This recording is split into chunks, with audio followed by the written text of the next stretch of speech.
అందరికీ నమస్కారం. నాకు ఈ రోజు మాత్రం సాయి మరణించిన రోజులుగా అనిపించట్లేదు, సాయి జన్మించిన రోజుగా అనిపిస్తుంది. సాయికి నిజంగానే పునర్జీవనం వచ్చిన రోజుగా అనిపిస్తుంది. ఉద్యమకారుడు, కవి, గాయకుడు సాయి ఈ అమరచింత బిడ్డ అని నేను గర్వంగా చెప్తున్నా.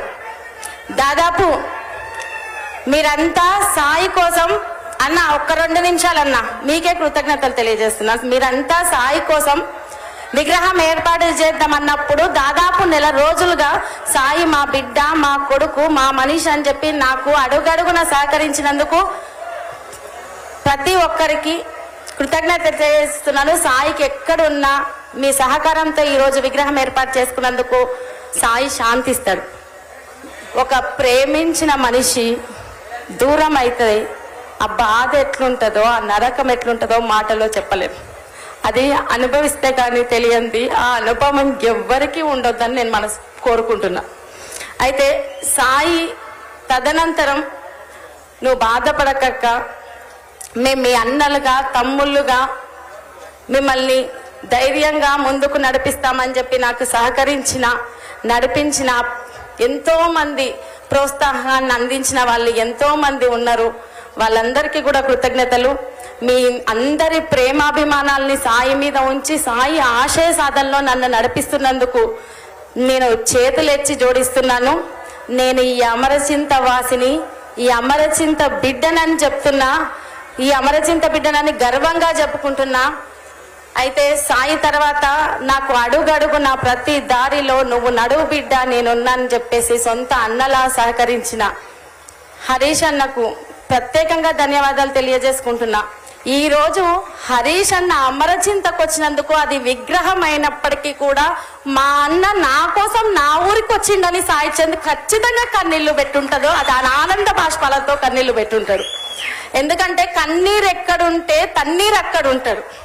అది నాయకుడైనా, సాధారణ కార్యకర్త అయినా, ఎవరైనా సరే వాళ్ళ కుటుంబాల్లో కష్టం వచ్చిందంటే అక్కడ హరీష్ అన్న ఉంటాడు. మొట్టమొదట సాయి చంద్కు అలా జరిగినప్పుడు హాస్పిటల్కి వచ్చి, కేర్ హాస్పిటల్కి వచ్చినప్పుడు హరీష్ అన్న బాధపడింది, ఏడ్చింది. ఎప్పుడు తలుచుకున్నా కూడా మా గుండెలు బరువెక్కి, ఇక ఆ సందర్భాన్ని గురించి మేము గుర్తు చేసుకుంటే ఆ బాధ వర్ణించడం అనేది వర్ణనాతీతం.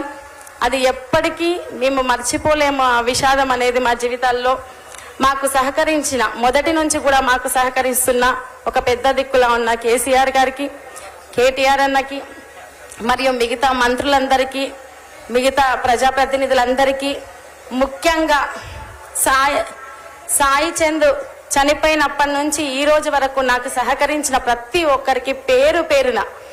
ఎందుకు ఆ విగ్రహం ఊరి మధ్యలో బస్టాండ్ దగ్గర రోడ్డు మీద పెట్టానంటే సాయి చంద్ చరిత్రను ప్రతి ఒక్కరు తెలుసుకోవాలి. అసలు సాయి చంద్ ఎలా ఎదిగాడు, తన సొంత గ్రామం నుంచి వెళ్ళి ఎంత ఉద్యమ స్ఫూర్తితో వెలిగాడని చెప్పేసి సాయి చంద్ ఆలోచన విధానంతో కూడిన 100 మంది సాయి చందులు తయారు కావాలని చెప్పి నేను ఆ విగ్రహం ఏర్పాటు చేయాలనుకున్నాను. దానికి ఎంతో మంది సహకారం అందించారు. అందరికీ ధన్యవాదాలు.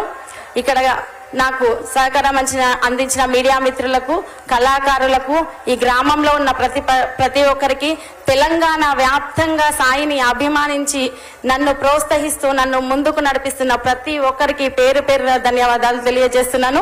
మాకు వాలంటీర్గా పనిచేసిన వాళ్ళు, నాకు ఎంబడి ఉండి 1 నెల రోజులుగా ఈ కార్యక్రమానికి సహకరించిన నా టీం సభ్యులందరికీ పేరు పేరున ధన్యవాదాలు తెలియజేస్తూ ఇప్పుడు మన ముఖ్య అతిథి అయినటువంటి హరీష్ అన్నను మాట్లాడాల్సిందిగా కోరుతున్నాను.